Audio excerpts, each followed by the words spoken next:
Mes parents héritent du manoir de mon grand-père amiral et me mettent à la porte. Dévasté, je vois le notaire leur sourire. Avez-vous lu l'intégralité du testament? Il se fige.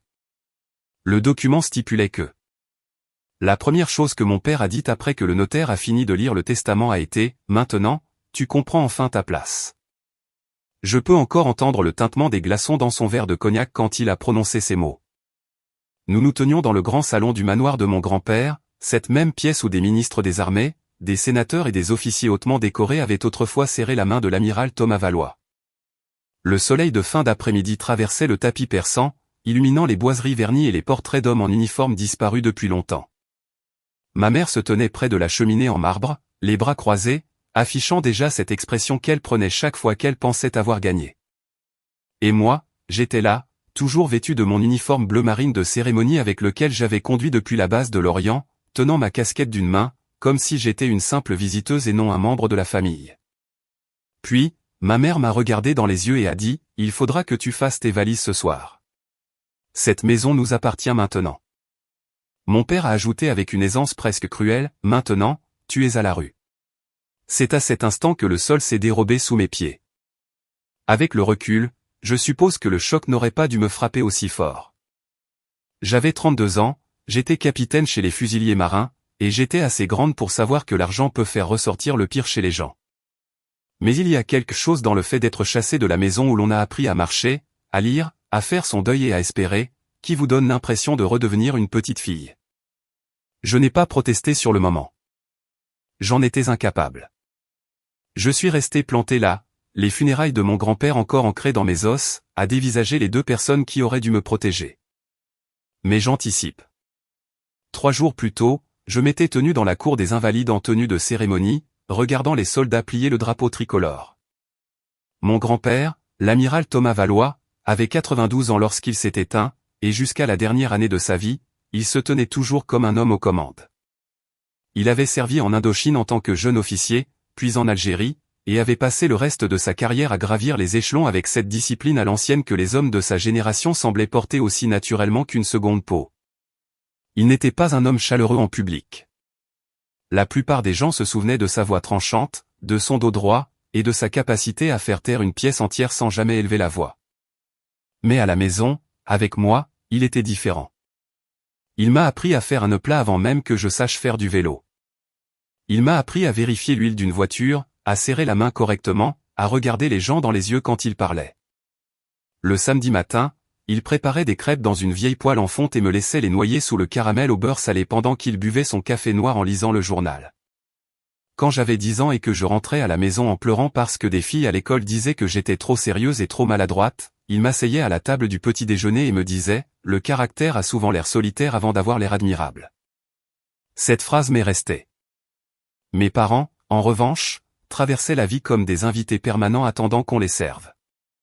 Mon père avait travaillé dans l'immobilier des années auparavant avec des résultats mitigés, et aimait parler de grandes opportunités qui ne semblaient jamais se concrétiser. Ma mère faisait partie de comités d'œuvres caritatives, principalement pour les déjeuners mondains et les photos. Ils aimaient le nom de l'amiral, son statut, les invitations qui découlaient de leur position de fils et belle-fille, mais ils n'aimaient ni la discipline qui l'accompagnait, ni ses attentes morales. Quand j'étais jeune, ils me laissaient au manoir pendant des semaines sous prétexte que grand-père appréciait ma compagnie. La vérité, c'est que c'est lui qui m'a élevé, bien plus qu'ils ne l'ont jamais fait. C'est pour cela que je me suis engagé dans l'armée. Les gens supposent que les filles suivent la tradition militaire familiale par obligation. Pour moi, c'était plus simple. Le service était le seul langage honnête que j'ai jamais connu. Mon grand-père ne m'a jamais poussé à porter l'uniforme. En fait, quand je lui ai dit que je voulais m'inscrire à l'école navale, il a simplement hoché la tête et a demandé « Le veux-tu assez pour en souffrir ?» Quand j'ai répondu oui, il a répliqué « Alors, mérite-le. » Et c'est ce que j'ai fait. Au moment de sa mort, j'avais 2 déploiements derrière moi et un corps qui se réveillait raide lors des matins froids. J'avais manqué des anniversaires, des Noëls et plus de mardis ordinaires que je ne pouvais en compter. Mes grands-pères comprenaient cette vie-là. Il ne s'est jamais plaint de mes absences. Il se contentait de m'écrire de courtes lettres de son écriture soignée, se terminant toujours par la même phrase, « Garde le cap ». Lorsque sa santé a définitivement décliné cet hiver-là, j'ai pris une permission et je suis rentré en Bretagne. Le manoir était situé au bord de l'eau, près de Brest. C'était une bâtisse en vieille pierre avec de hautes fenêtres, le genre d'endroit où les gens ralentissaient pour l'admirer depuis la route. À l'intérieur, ça sentait la cire d'abeille, les vieux livres et l'air salin qui remontaient de la baie.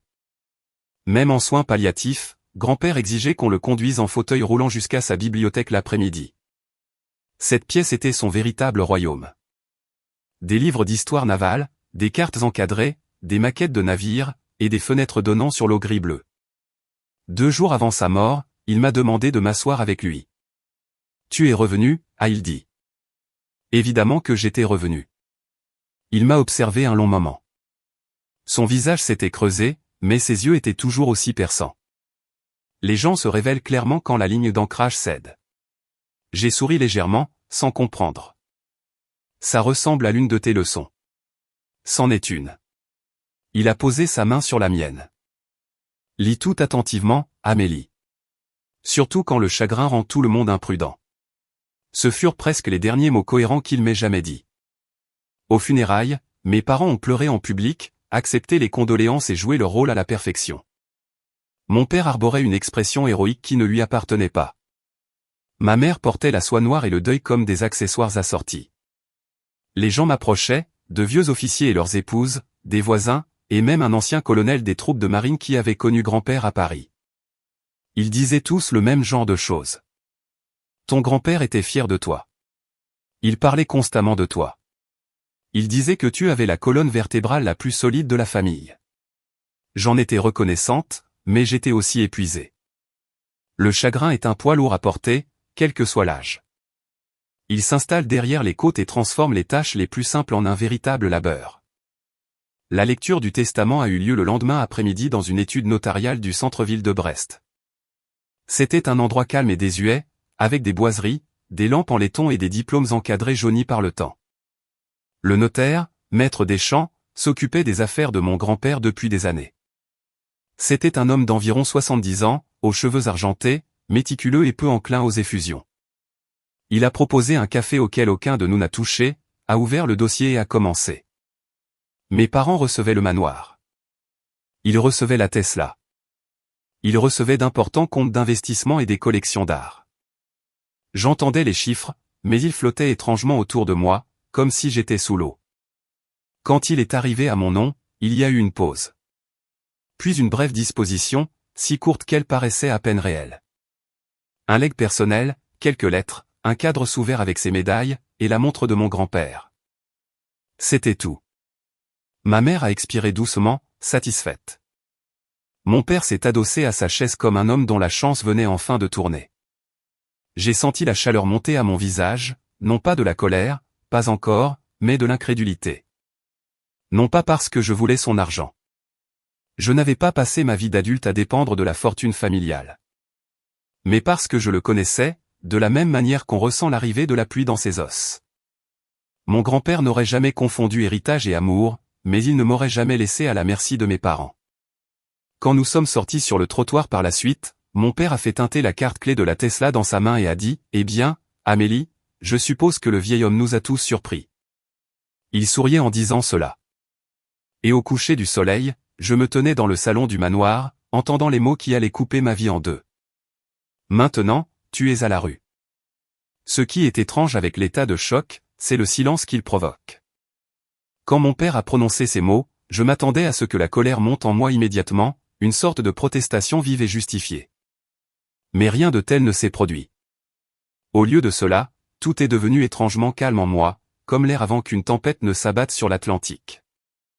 Je me tenais dans le salon, tenant ma casquette d'uniforme entre mes mains, fixant les 2 personnes qui m'avaient élevé, ou du moins, qui avaient été présentes durant mon enfance. « Vous n'êtes pas sérieux ?» ai-je finalement dit. Ma voix semblait plus calme que je ne l'étais. Ma mère a poussé un petit soupir impatient, comme si j'étais une adolescente refusant d'accepter une règle simple. « Amélie, ne sois pas dramatique », a-t-elle dit. « Ton père et moi avons besoin d'intimité. Cette maison est à nous maintenant. » J'ai lentement parcouru la pièce du regard. Le portrait de l'amiral était suspendu au-dessus de la cheminée, son uniforme immaculé avec ses rangées de décorations sur la poitrine. Ce même portrait avait été là toute ma vie. J'avais grandi sous ce regard constant. Pendant un instant, je me suis presque attendu à ce que le vieil homme entre depuis le couloir pour mettre fin à ces absurdités. Mais la maison semblait différente maintenant, plus silencieuse, plus froide. Mon père a traversé la pièce et a pris un verre en cristal sur la petite table. Il s'est servi du cognac de la carafe que grand-père gardait là depuis des décennies. « Tu as un bon travail », a-t-il dit avec désinvolture.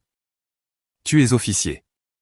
Tu vas te débrouiller. » Il a fait tourner son verre. « Franchement, » a-t-il ajouté, « tu devrais avoir ton propre chez toi maintenant, de toute façon. » Quelque chose dans sa façon de le dire, comme si j'étais un désagrément dont on s'était enfin débarrassé, m'a noué l'estomac. « Je viens d'enterrer mon grand-père ce matin », ai-je répondu. Aucun d'eux n'a répondu. Ma mère a jeté un coup d'œil à la grande horloge comptoise près de l'escalier.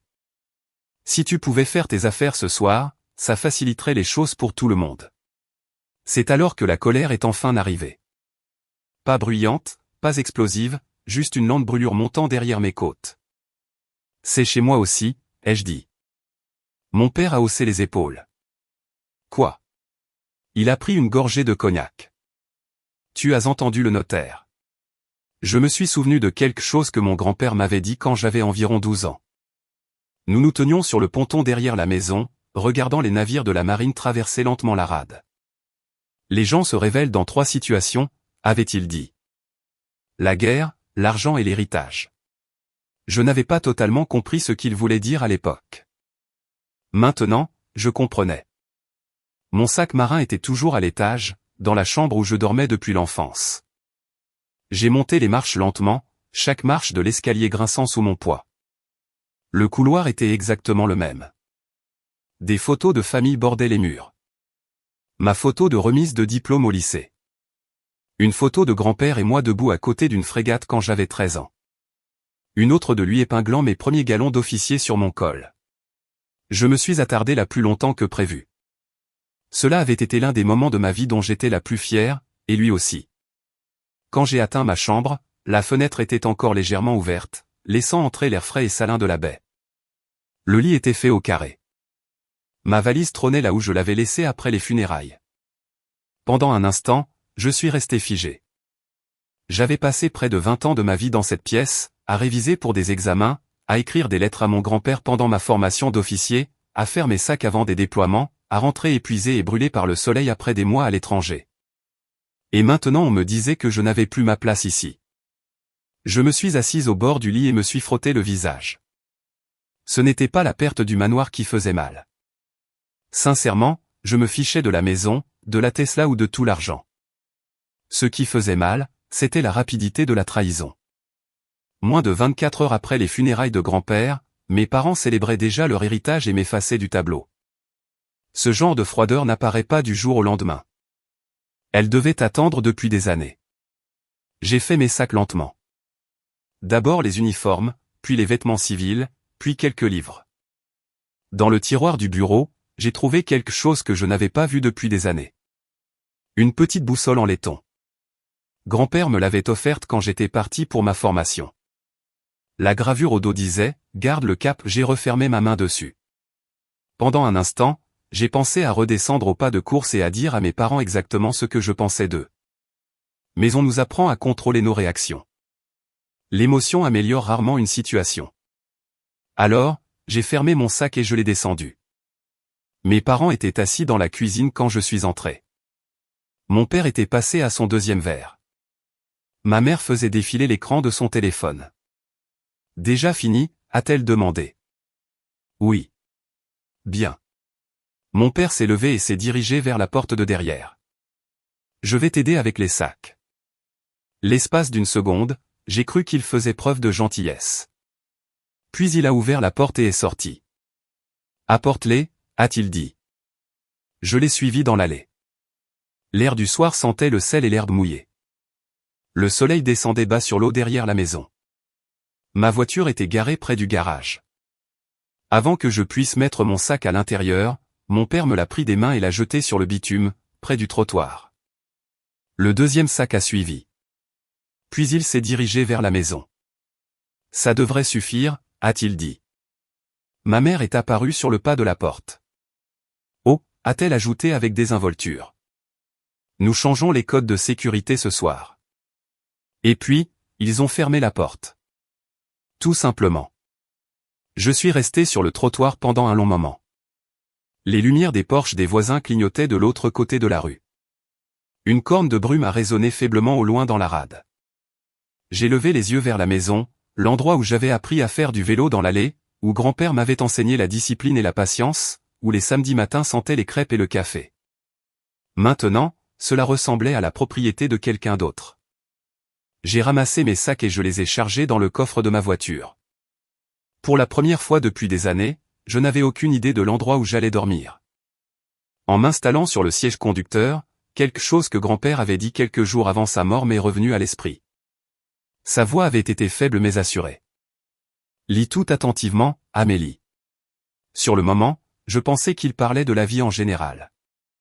Maintenant, je n'en étais plus si sûr. 2 jours plus tard, mon téléphone a sonné. C'était le notaire, et la première chose qu'il m'a dite a été « Capitaine Valois, vos parents ont-ils lu l'intégralité du testament ?» L'appel est arrivé tôt un mardi matin gris, alors que j'étais assise dans une brasserie routière près de Lorient. C'était le genre d'endroit qui semblait être là depuis toujours, avec des banquettes en vinyle, du café qui n'arrêtait jamais de couler et une serveuse qui appelait tout le monde ma belle. J'avais repris la route vers la base après avoir quitté Brest 2 jours plus tôt. J'avais passé la première nuit dans un modeste motel de bord de route et la seconde dans la chambre d'amis d'un ancien camarade de l'armée qui ne posait pas trop de questions. Mais ce matin-là, j'avais besoin de café. De vrai café. Le genre qui pèse lourd dans l'estomac et vous donne le temps de réfléchir. Les fenêtres de la brasserie donnaient sur un tronçon de national détrempé et une rangée d'arbres dénudés par l'hiver. Quelques hommes plus âgés étaient assis au comptoir et discutaient des conditions de pêche sur les Lornes. L'un d'eux portait une casquette d'ancien d'Indochine. Je me souviens avoir remarqué ce détail pour une raison quelconque. Je venais de terminer ma 2e tasse quand mon téléphone a vibré sur la table. L'écran affichait « Cabinet Deschamps et Associés, Brest ». Pendant un instant, je l'ai simplement fixé. Maître Deschamps n'était pas le genre de notaire qui appelait les gens à la légère. J'ai décroché. Capitaine Valois à l'appareil. Il y a eu une petite pause à l'autre bout. Bonjour, Amélie, a résonné la voix familière de Maître Henri Deschamps. Il avait l'air calme, mais il y avait quelque chose d'inhabituel dans son ton, presque amusé. Bonjour, maître, ai-je dit. J'espère que je n'interromps rien d'important. Non, maître. Eh bien, a-t-il dit lentement, je voulais vous poser une question assez spécifique. J'ai attendu. Vos parents ont-ils lu l'intégralité du testament? La question m'a complètement prise au dépourvu. Je suppose que oui, ai-je répondu. Maître Deschamps a laissé échapper un petit souffle qui ressemblait étrangement à un rire étouffé. Eh bien, cela explique pas mal de choses. Je me suis redressé sur ma banquette. Je ne suis pas sûr de vous suivre, ai-je dit. Dites-moi, a-t-il poursuivi. Après la lecture, s'est-il passé quelque chose d'inhabituel? C'était une façon de le décrire. Ils m'ont jeté à la porte, ai-je dit simplement. Il y a eu un silence pendant un moment. Puis Maître Deschamps a ri. Pas bruyamment, pas de façon moqueuse, mais de ce rire retenu qu'un homme d'expérience laisse échapper quand une pièce de puzzle s'emboîte soudainement. Eh bien, a-t-il dit enfin, cela répond à ma question. Quelle question? S'ils ont pris la peine de tourner la page. J'ai froncé les sourcils. De tourner la page. Oui, a-t-il répondu. Le testament de l'amiral est un document assez détaillé. J'ai senti quelque chose bouger dans ma poitrine. Maître Deschamps, ai-je dit prudemment. Êtes-vous en train de me dire qu'il y a une suite? Oh, il y a bien plus qu'une suite. La serveuse est passée et a rempli ma tasse sans demander. Je l'ai à peine remarqué. Qu'est-ce que cela signifie exactement, ai-je demandé. Maître Deschamps a parlé lentement maintenant, choisissant ses mots avec soin. Cela signifie, a-t-il dit, que la section que nous avons lue l'autre jour n'était que la première partie de la structure successorale. Je me suis penché en avant. Vous êtes sérieux? Tout à fait. Un souvenir glacial m'a traversé l'esprit. Mon grand-père, assis dans sa bibliothèque quelques jours avant sa mort, sa main fine posée sur la mienne. Lis tout attentivement, Amélie. J'ai senti un petit frisson me parcourir le dos. Que se passe-t-il si quelqu'un ne lit pas le document en entier, ai-je demandé. Eh bien, a dit doucement Maître Deschamps, cela dépend entièrement de son comportement. Cette phrase m'a fait dresser les cheveux sur la tête. Quel comportement? Je pense, a-t-il dit, qu'il serait préférable que vous veniez à l'étude pour que nous puissions en discuter correctement. J'ai regardé la pluie rayer la vitre de la brasserie. Il me faudrait environ 3 heures pour retourner à Brest. J'ai demandé, dans combien de temps pouvez-vous me recevoir? Je pars tout de suite. Parfait, a-t-il répondu. Il y a eu une petite pause avant qu'il n'ajoute autre chose. Amélie, votre grand-père était un homme très méthodique. Oui, monsieur. Et il avait une compréhension remarquable de la nature humaine, ce que je savais déjà. Je crois, a poursuivi Maître Deschamps, qu'il s'attendait à ce que certaines personnes se comportent exactement comme elles l'ont fait. Ma prise s'est légèrement resserrée sur le téléphone. Que êtes-vous en train de dire? Je dis, a-t-il répondu calmement, que l'amiral laissait rarement les choses au hasard. Puis il a ajouté une dernière phrase. Vous devriez vraiment entendre le reste de ce testament. Le trajet vers Brest a semblé plus long que d'habitude. Le temps était devenu froid et humide, le ciel formait une couverture grise et terne s'étirant au-dessus de la voie express N165. La circulation avançait régulièrement mais lentement. Les camions semi-remorques bourdonnaient en passant comme des murs mouvants. Pendant la majeure partie du trajet, je n'ai cessé de rejouer les mots de Maître Deschamps dans ma tête. S'ils ont pris la peine de tourner la page. Cette expression me restait en mémoire. Mes parents avaient toujours été des gens impatients. Ils aimaient le début des choses, les grandes annonces, les résultats clinquants, les récompenses faciles, mais ils n'avaient jamais eu beaucoup de patience pour les détails. Grand-père, en revanche, vivait dans les détails. Chaque décision qu'il prenait comportait plusieurs niveaux de lecture. Quand j'ai enfin atteint le centre-ville de Brest, les rues étaient trempées par la pluie, et le vent du port portait l'odeur persistante du sel et du gazole. Les navires de la marine étaient ancrés au loin comme des géants d'acier silencieux. Le cabinet de Maître Deschamps était exactement le même que 2 jours plus tôt. Du bois ciré, des diplômes encadrés, une lampe en laiton diffusant une lumière chaude sur la table de conférence. Il s'est levé quand je suis entré. Capitaine Valois, a-t-il dit avec un petit hochement de tête. Maître. Je me suis assise en face de lui. Pendant un instant, il m'a étudié attentivement. Je suis désolé pour votre grand-père, a-t-il dit sincèrement. Merci. Puis il a ouvert l'épais dossier posé sur le bureau entre nous. Ceci, a-t-il dit en tapotant la pile de papier, est l'intégralité du testament et des directives successorales de l'amiral Valois. Il a tourné plusieurs pages lentement. Le léger bruissement du papier a rempli la pièce. Je dois admettre, a-t-il poursuivi, que je soupçonnais que quelque chose allait se produire. Vraiment? Eh bien, a-t-il dit pensivement, l'amiral m'avait spécifiquement demandé d'attendre 48 heures avant de vous contacter si certaines conditions étaient remplies. Mon cœur a raté un battement. Quelles conditions? Maître Deschamps a ajusté ses lunettes. La condition, a-t-il précisé, que vos parents violent le testament. La pièce est soudainement devenue très silencieuse. Que voulez-vous dire? Il a glissé une page vers moi. En haut, on pouvait lire la mention clause d'héritage conditionnel. Maître Deschamps a croisé les mains. Voyez-vous, Amélie, a-t-il dit doucement, vos parents ont bel et bien hérité du manoir. Oui, mais uniquement sous des conditions très spécifiques. J'ai baissé les yeux vers le document. La signature de mon grand-père figurait au bas de la page à l'encre ferme et régulière.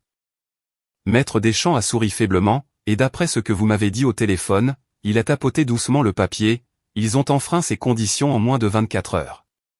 Ma poitrine s'est serrée. Que se passe-t-il dans ce cas?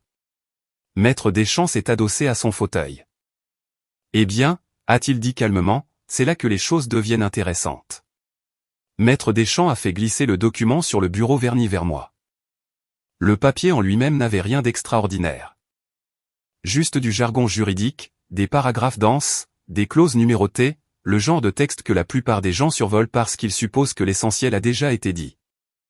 C'est manifestement ce qu'avaient fait mes parents. J'ai relu l'entête. Clause d'héritage conditionnel. Pendant un instant, je n'ai pas parlé. La pièce était silencieuse à l'exception du doux tic-tac d'une horloge quelque part derrière moi. Prenez votre temps, a dit Maître Deschamps. J'ai commencé à lire. Les premières lignes expliquaient que la résidence principale de l'amiral, la propriété en bord de mer, ainsi que certains véhicules et actifs, passeraient initialement à mes parents. Cela, je le savais déjà. Mais la section suivante m'a glacé le sang. L'héritage, y était-il stipulé, était conditionnel. Mes parents étaient tenus de respecter 3 obligations spécifiques. La première condition disait, les bénéficiaires doivent accorder au capitaine Amélie Valois le droit de résidence permanente au sein du domicile familial aussi longtemps qu'elle le souhaitera. J'ai cligné des yeux et j'ai relevé la tête.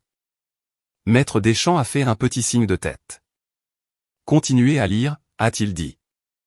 La deuxième condition suivait immédiatement, le capitaine Amélie Valois conservera une autorité partagée concernant la gestion et la préservation de la propriété domaniale. Autorité partagée. Pas invitée, pas visiteuse. Autorité. J'ai senti mon rythme cardiaque s'accélérer. Puis j'ai lu la 3e condition, les bénéficiaires devront maintenir et soutenir la Fondation Amiral Thomas Valois pour les vétérans, telle que définie dans les directives successorales. Cette fondation avait été la passion de mon grand-père au cours des dernières années de sa vie. Il avait dépensé une énergie considérable pour aider les anciens combattants vieillissants à trouver un logement, des soins médicaux et une communauté. Mes parents avaient toujours considéré ce projet comme une nuisance. J'ai baissé les yeux sur la page. Il y avait encore une section en dessous de ces conditions. Le dernier paragraphe, la clause d'application. J'ai arrêté de lire pendant plusieurs secondes. J'ai simplement fixé les mots. Puis j'ai relevé lentement la tête. Maître Deschamps m'observait attentivement. Vous voyez le problème, a-t-il dit doucement. Mes parents m'ont mis à la porte. Oui. Ils ont changé les codes de sécurité. Oui. Et ils m'ont dit que je ne faisais plus partie de la famille. Maître Deschamps a croisé les mains sur le bureau. Juridiquement parlant, a-t-il dit calmement, ils ont violé le testament en moins de 24 heures. Ces mots ont résonné comme un coup de tonnerre silencieux. Je me suis adossé à ma chaise, essayant d'assimiler la réalité de ce que je venais de lire. Mon grand-père savait. Il avait prédit exactement ce qui allait se passer. Un étrange mélange d'émotions m'a envahi. De la surprise, de la satisfaction, puis de la tristesse, car rien de tout cela ne ressemblait à une vengeance. Pas vraiment. Cela ressemblait plutôt à une leçon que mon grand-père avait minutieusement échafaudée. Il savait, ai-je murmuré. Maître Deschamps a légèrement incliné la tête. Oui. Comment? Le vieux notaire a souri faiblement. Amélie, j'ai travaillé avec votre grand-père pendant près de 30 ans. Il s'est calé au fond de son fauteuil. L'amiral Valois comprenait les gens mieux que la plupart des juges que j'ai rencontrés. J'ai repensé à la dernière conversation que j'avais eue avec grand-père dans sa bibliothèque. Les gens se révèlent quand la ligne d'ancrage cède. Il ne parlait pas seulement de façon métaphorique. Il préparait le piège. Que se passe-t-il maintenant, ai-je demandé. Maître Deschamps a ouvert un autre dossier. Techniquement, au moment où vos parents vous ont expulsé de la propriété, la clause conditionnelle s'est activée. Donc, la maison vous appartient légalement. La phrase est restée suspendue en l'air. Même l'entendre prononcer à voix haute semblait irréel. Cela inclut la Tesla, a-t-il ajouté. Et les portefeuilles d'investissement liés au domaine. J'ai poussé un lent soupir. Je m'en fiche de la Tesla. Maître Deschamps a ri doucement. Votre grand-père s'en doutait. Il a poussé un autre document vers moi. Voici le certificat de transfert. J'ai parcouru la page. Un jargon juridique, des documents de propriété, des formulaires notariés officiels, tout était déjà préparé. Vous vous y attendiez, ai-je dit. Je m'en doutais, a-t-il corrigé. Et votre grand-père m'avait donné pour instruction de préparer les papiers à l'avance, au cas où. Je me suis frotté le front. C'était encore difficile à digérer. Et qu'en est-il de mes parents? La voix de Maître Deschamps est restée impassible. Ils seront officiellement notifiés une fois le transfert finalisé. Combien de temps cela prendra-t-il? Quelques jours. Et puis il a eu un petit haussement d'épaule. Ensuite, le propriétaire légal des lieux pourra décider qui est autorisé à y vivre. Le sens était évident. Le même pouvoir que mes parents avaient utilisé contre moi reposait désormais silencieusement entre mes mains. Pendant un instant, aucun de nous n'a parlé. Finalement, j'ai posé la question qui me trottait dans la tête depuis que j'avais commencé à lire le document. Mon grand-père a-t-il laissé une explication? Maître Deschamps a souri. À vrai dire, oui. Il a rouvert le dossier et en a sorti une enveloppe scellée. Mon nom était écrit sur le devant, de cette écriture appliquée que je connaissais si bien. Amélie. Ma gorge s'est légèrement nouée. Il a demandé à ce que vous la lisiez en privé, a dit Maître Deschamps. J'ai gardé l'enveloppe en main un instant avant de l'ouvrir. À l'intérieur se trouvait une simple feuille de papier. La lettre était écrite avec les mêmes lettres majuscules nettes qu'il utilisait pour tout. Amélie, si tu lis ceci, c'est que les événements se sont probablement déroulés comme je le soupçonnais. Ne sois pas en colère. Les gens révèlent leur caractère quand le confort remplace la discipline. J'ai dégluti. Tes parents n'ont jamais été des gens cruels par nature, mais ils sont devenus négligents face à leurs responsabilités. Cet arrangement n'a pas été conçu pour les punir. Il a été conçu pour te montrer à qui tu peux faire confiance quand le vent tourne.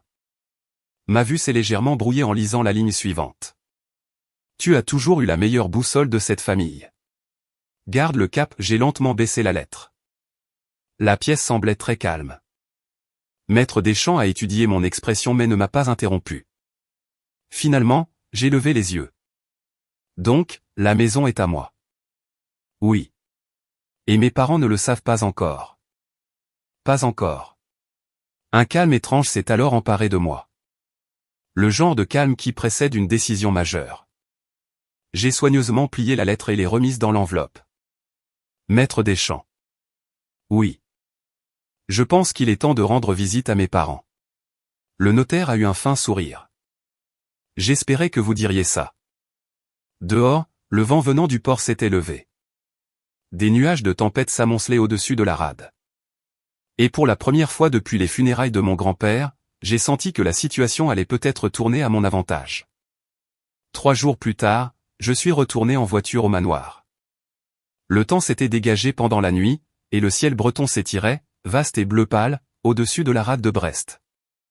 La même route que j'avais empruntée des centaines de fois en grandissant me semblait presque inhabituelle maintenant. Des maisons bordaient la rue paisible longeant l'eau, leurs pontons s'avançant vers l'eau vert de gris comme de longs doigts de bois. Ma voiture a avancé lentement vers la fin de la route, vers la maison. Pendant un instant, j'ai réalisé à quel point il était étrange de retourner dans un endroit qui m'appartenait légalement, mais dont l'atmosphère émotionnelle restait incertaine. Une semaine plus tôt, on m'en avait chassé comme une étrangère. Maintenant, c'était moi qui détenais les papiers. À côté de moi, sur le siège passager, se trouvait une pochette en cuir contenant plusieurs documents officiels portant les sceaux de la préfecture et les signatures notariales. Transfert de propriété, activation de la succession, certification légale. Maître Deschamps avait insisté pour que tout soit fait dans les règles. La justice fonctionne mieux, m'avait-il dit ce matin-là dans son bureau, lorsqu'elle arrive discrètement et sans ambiguïté. J'appréciais cela. Il n'y avait rien de bruyant ou de théâtral dans ce qui allait se passer. C'était simplement la vérité qui rattrapait les gens. Quand je me suis engagé dans la longue allée, la première chose que j'ai remarquée, c'est la Tesla garée près de l'entrée principale. Mon père l'avait placée là comme un trophée. Le manoir lui-même semblait identique à lui-même, mur de pierre, grand porche, haute fenêtre captant la lumière de l'après-midi. Mais quelque chose semblait différent maintenant. Peut-être était-ce de savoir ce que mon grand-père avait discrètement arrangé en coulisses. Ou peut-être était-ce le calme qui vous envahit quand vous savez exactement où vous en êtes. Je me suis garé et je suis sorti de la voiture. Le vent portait l'odeur familière de l'eau salée à travers la pelouse. Pendant un instant, je suis resté immobile à regarder la maison où j'avais passé la majeure partie de ma vie. Grand-père avait l'habitude de dire, les bâtiments se souviennent des choses. Si c'était vrai, ces murs avaient été témoins d'une sacrée histoire. Des dîners d'anniversaire, des disputes, des rires, et maintenant, ça. En montant les marches du porche, j'ai entendu des voix à l'intérieur, plus de 2. Mes parents recevaient. Cela ne m'a pas surprise. Ma mère n'avait jamais pu résister à une réception mondaine, surtout si elle pouvait y afficher sa réussite. À travers la grande fenêtre de devant, j'ai vu plusieurs silhouettes bouger dans la salle à manger. Les verres en cristal reflétaient la lumière du lustre. Quelqu'un a ri bruyamment. J'ai frappé. Un instant plus tard, la porte s'est ouverte. Ma mère se tenait là dans une robe bleu pâle, ses cheveux parfaitement coiffés, un verre de vin blanc à la main. Quand elle m'a vu, son sourire s'est évanoui. « Qu'est-ce que tu fais ici ?» J'ai soutenu son regard calmement. « Je suis rentré à la maison. » Son expression s'est durcie. « Je t'avais dit. »« Oui, » ai-je dit doucement. « Tu l'as fait. » Derrière elle, plusieurs invités avaient remarqué la conversation et s'étaient tournés pour regarder. J'en ai reconnu deux, des voisins de la rue et l'un des amis du club de golf de mon père. Mon père est apparu dans le couloir derrière ma mère. Son visage s'est crispé quand il m'a vu. « Amélie » a-t-il dit sèchement. « Ce n'est pas le moment. » « En fait, » ai-je répondu, « c'est exactement le moment. » Je suis entré sans attendre d'en avoir la permission. La pièce est devenue silencieuse. Mon père s'est avancé en baissant la voix. « Tu dois partir avant que nous ne fassions un esclandre devant tout le monde. » J'ai lentement ouvert ma pochette en cuir. Je ne pense pas que ce soit nécessaire. Mon père a baissé les yeux sur les documents que je tenais à la main. « Qu'est-ce que c'est ? » De la paperasse. Ma mère a croisé les bras. « Nous avons déjà réglé l'histoire du testament. »« Oui, » ai-je dit. « Vous avez réglé la première page. » Cela a attiré leur attention.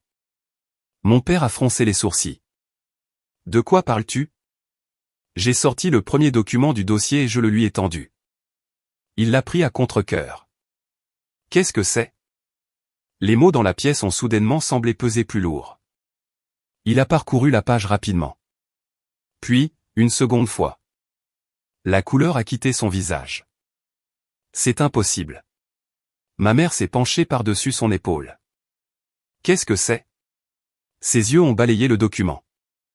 Puis elle m'a foudroyé du regard. Quelle est cette supercherie ? Aucune supercherie, ai-je dit calmement. Juste le reste du testament. La voix de mon père s'est étranglée. Cette maison nous appartient. Plus maintenant. Ma mère a secoué la tête. Tu ne peux pas débarquer ici avec de faux papiers. Ils sont certifiés, ai-je répondu. Enregistrés à la préfecture il y a 2 jours. Mon père a regardé à nouveau le document. Ses mains commençaient à trembler légèrement. Ce notaire ne ferait pas, il l'a fait. J'ai sorti une autre page du dossier. La clause d'héritage conditionnel. Mon père a lu le titre à voix haute. Sa voix n'était guère plus qu'un murmure. Héritage conditionnel. Derrière nous, les invités du dîner étaient devenus complètement silencieux. L'un des voisins s'est raclé la gorge, mal à l'aise. Ma mère a arraché le papier des mains de mon père. Ses yeux ont défilé rapidement sur le texte. J'ai observé le moment où elle a percuté, la seconde exacte où elle a compris. Son visage a blêmi. Ça ne peut pas être exact, a-t-elle dit doucement. Ça l'est. Mon père m'a regardé lentement. Tu veux dire que... Oui. À la seconde où vous m'avez jeté à la porte de la maison, ai-je dit, vous avez violé le testament. Le silence a empli la pièce. Le seul son était le faible tic-tac de l'horloge du couloir. Les épaules de mon père se sont légèrement affaissées. Tu es sérieuse. Je le suis toujours. Il a balayé la salle à manger du regard, comme s'il essayait de trouver une explication sur les visages de ses amis. Il n'y en avait aucune. Finalement, il a repris la parole. Alors, qu'est-ce qu'on fait maintenant ? La question flottait dans l'air. Une semaine plus tôt, il m'avait demandé la même chose lorsqu'il avait balancé mes valises dans l'allée. Seulement maintenant, les rôles étaient inversés. J'aurais pu dire beaucoup de choses. J'aurais pu répéter ces mots, maintenant, tu es à la rue. Mais la voix de mon grand-père résonnait doucement dans mon esprit. Garde le cap. Alors, à la place, j'ai dit autre chose. Je le déciderai très bientôt. Et pour la première fois depuis la lecture du testament, mon père a eu sincèrement l'air terrifié. Après le départ des invités, la maison est devenue extrêmement silencieuse. Ce genre de silence a un poids. Il se glisse dans les coins, plane au-dessus des tables, s'appuie contre les murs. Quelques minutes plus tôt, la salle à manger était remplie de rires forcés, de tintements de verre et des murmures étouffés de personnes faisant semblant de ne pas assister à l'effondrement d'une famille en temps réel. Maintenant, il n'y avait plus que le doux ronronnement du réfrigérateur dans la cuisine, et le bruit lointain de l'eau clapotant contre les piliers du ponton. Mon père se tenait près du buffet, une main appuyée contre le bois verni. Ma mère était restée à la table de la salle à manger, tenant toujours la clause d'héritage conditionnel, comme si la lire suffisamment de fois pouvait en changer les mots. Aucun des deux ne me regardait. Je me tenais au bout de la table, ma pochette en cuir sous le bras, un étrange mélange de force et de tristesse m'envahissant. C'était le moment que j'avais imaginé pendant le trajet, le moment où la vérité leur éclaterait au visage. Je pensais que ce serait un sentiment de triomphe. Ce n'était pas le cas. C'était un sentiment de lourdeur. Ma mère a finalement rompu le silence.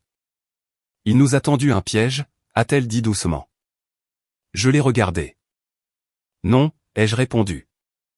Il vous a dit qui vous deviez être. Vous avez fait vos propres choix. Elle a relevé brusquement la tête, mais elle n'avait rien à répondre à cela. Mon père s'est raclé la gorge.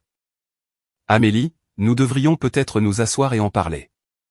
Il fut un temps dans ma vie où j'aurais sauté sur cette occasion. Où j'aurais confondu de la décence tardive avec de véritables remords. Mais l'âge, le service militaire et la déception apprennent à entendre ce qui est réellement dit. Il ne voulait pas de réconciliation.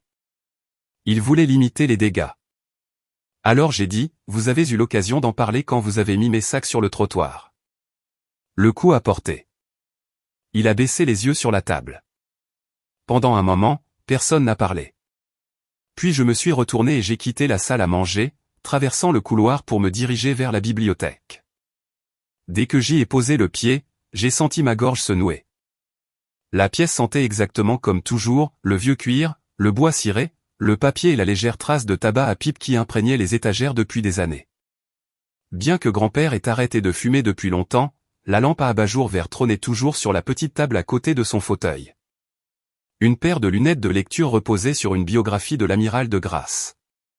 Par les hautes fenêtres, la rade s'étirait dans l'obscurité grandissante, bleu argenté sous la dernière lumière du soir. C'était la pièce où mon grand-père avait passé les dernières années de sa vie. La pièce où il m'avait enseigné le devoir, la discipline, et le fait de ne pas confondre les sentiments avec de la faiblesse. Il disait souvent qu'une personne devrait avoir une pièce au monde où la vérité est autorisée à siéger sans être dérangée. Pour lui, ça avait été celle-ci. J'ai traversé jusqu'à son bureau et j'ai posé légèrement mes doigts sur le bord usé du bois. Chaque tiroir avait sa fonction. Chaque objet avait sa place. Il était ordonné au point d'en faire un rituel. Enfant, je le taquinais à ce sujet. Il répondait toujours de la même façon, l'ordre te garde honnête quand l'émotion essaie de prendre les commandes. Au centre du bureau se trouvait une petite boîte en bois que je ne me souvenais pas avoir vue auparavant. Elle était en noyer sombre, lisse et simple, à l'exception d'un fermoir en laiton. Dessus reposait une enveloppe avec mon nom écrit de sa main. Amélie. Je l'ai fixé un moment avant de m'asseoir dans son fauteuil. Mes doigts étaient plus calmes que je ne l'aurais cru en ouvrant l'enveloppe. À l'intérieur se trouvait une lettre pliée de plusieurs pages. J'ai déplié la première feuille et j'ai commencé à lire. Amélie, si cette lettre est entre tes mains, alors tu en as déjà vu assez pour savoir que je m'attendais à des problèmes après ma mort. Je n'en tire aucun plaisir. Mais là j'accorde à un homme une certaine lucidité. J'ai eu de nombreuses décennies pour observer les forces et les faiblesses de notre famille. L'amour n'exige pas l'aveuglement et la loyauté n'excuse pas la lâcheté. J'ai fait une pause, entendant déjà sa voix dans ses mots. Tes parents ne sont pas nés égoïstes. Très peu de gens le sont. L'égoïsme grandit généralement lentement, arrosé par le confort, le ressentiment, la vanité, et l'habitude de croire que quelqu'un d'autre paiera toujours l'addition. Je les ai vus sombrer là-dedans au fil des ans. J'ai essayé, parfois trop doucement, de corriger cela. À la fin, j'ai choisi une autre méthode. J'ai dégluti et j'ai continué ma lecture. Le testament n'a jamais été écrit pour les humilier. Il a été écrit pour les révéler. S'il t'accueillait, s'ils s'occupaient de cette maison de manière responsable et soutenaient la fondation des vétérans, alors ils auraient prouvé qu'ils étaient dignes de l'héritage. S'ils te chassaient, alors ils prouveraient le contraire. J'ai laissé la page s'abaisser légèrement. Les révéler. C'était exactement ce qu'il avait fait. J'ai continué à lire. Maintenant, je dois te dire quelque chose de plus important. Si le domaine t'est revenu à cause de leur échec, alors tu feras face à ta propre épreuve. Et c'est la plus difficile. Le pouvoir arrive souvent en portant le masque de la justice. Il te murmure que parce que tu as été lésé, tu as le droit de blesser en retour. Ne l'écoute pas trop vite. Je me suis adossé à mon fauteuil. Dehors, une mouette a crié quelque part au-dessus de l'eau. Tu as tout à fait le droit de les renvoyer de cette maison si tu l'estimes nécessaire. Mais avant d'agir, pose-toi une question, quelle décision laissera ton caractère intact? La vengeance peut satisfaire une blessure d'amour-propre pour un instant. Le caractère est ce qui tient compagnie à une personne pour le reste de sa vie. Cette phrase m'a frappé plus durement que tout le reste. Parce que, jusqu'à ce moment-là, une partie de moi voulait qu'il ressente exactement ce qu'il m'avait fait ressentir. L'humiliation, l'impuissance, le choc glacial de réaliser qu'il n'y avait aucun filet de sécurité. Je voulais qu'ils se tiennent sur le trottoir en regardant la seule maison qui ait jamais compté pour eux. Et mon grand-père le savait. Évidemment qu'il le savait. J'ai tourné la dernière page.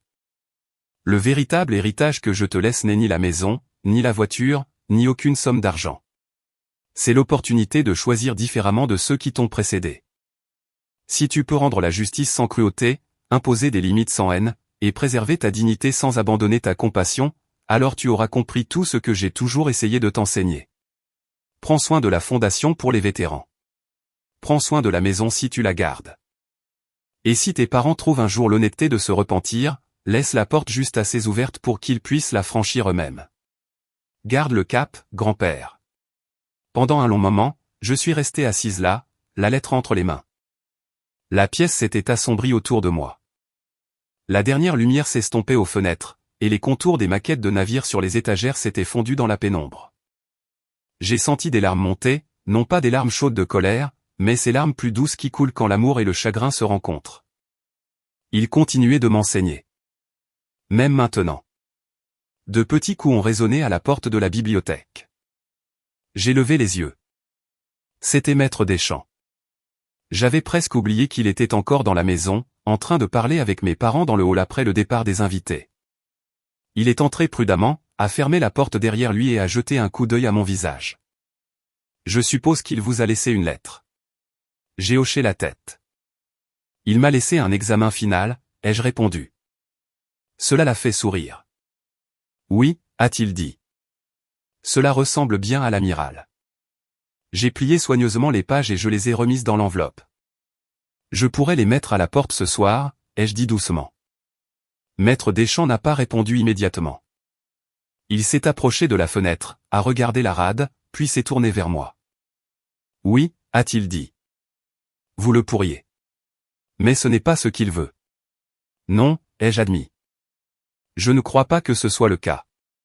J'ai poussé un long soupir et je me suis levé. Alors je sais ce que je vais faire. Maître Deschamps m'a observé pendant un instant, puis a hoché lentement la tête. Et qu'est-ce que c'est? J'ai baissé les yeux vers la lettre une fois de plus avant de répondre. Je vais les confronter aux conséquences de leurs actes, ai-je dit, sans pour autant devenir cruel. Et pour la première fois depuis les funérailles, j'ai eu l'impression d'avoir un sol solide sous mes pieds. Le lendemain matin, l'atmosphère de la maison semblait différente. La lumière du soleil se déversait à travers les hautes fenêtres faisant face à la baie, transformant l'eau à l'extérieur en une nappe d'or pâle. Pendant un instant, je suis resté dans la cuisine avec une tasse de café noir, à observer le lent mouvement des bateaux au loin. Le même paysage que mon grand-père avait contemplé pendant des décennies. C'était calme, paisible, mais pas vide. Pour la première fois depuis son enterrement, j'ai eu l'impression de pouvoir respirer à nouveau. Derrière moi, j'ai entendu le doux glissement de pas. Mon père est entré dans la cuisine d'un pas lent. Il paraissait plus vieux que la veille. L'assurance qu'il avait toujours portée dans les soirées, lors de négociations, dans ses conversations et les réunions mondaines, s'était évaporée. Il s'est raclé la gorge. Tu es debout de bonne heure. L'habitude, ai-je répondu. Il a hoché la tête maladroitement. Les horaires militaires ont tendance à vous suivre bien après que l'alarme a fini de sonner. Pendant quelques instants, aucun de nous n'a parlé. Puis il a dit quelque chose qui m'a surprise. Je n'ai pas beaucoup dormi. Je me suis tourné vers lui. Je ne suis pas surprise. Il s'est passé la main dans les cheveux, regardant la cuisine comme s'il la voyait pour la première fois. Tu es vraiment la propriétaire de la maison, maintenant? Oui. Le mot est tombé entre nous avec une finalité silencieuse. Il s'est appuyé contre le plan de travail. Je suppose que tu pourrais nous dire de partir. Je le pourrais. Un autre silence a suivi. Puis ma mère est apparue dans l'encadrement de la porte. Elle n'était pas maquillée, ses cheveux étaient simplement tirés en arrière, et la confiance mordante qu'elle affichait pendant le dîner s'était adoucie en quelque chose qui ressemblait davantage à de l'incertitude. Amélie, a-t-elle dit prudemment. J'ai attendu. Nous te devons des excuses. Ce ne fut pas un moment dramatique. Pas de larmes, pas de grands discours, juste une phrase simple prononcée dans une cuisine silencieuse. Mais après tout ce qui s'était passé, cela comptait.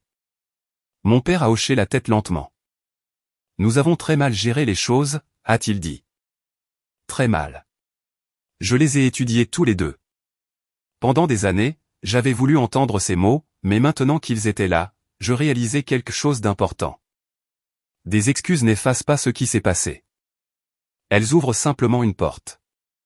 Savoir si l'on décide de la franchir est une autre affaire. J'ai lu la lettre de grand-père hier soir, ai-je dit.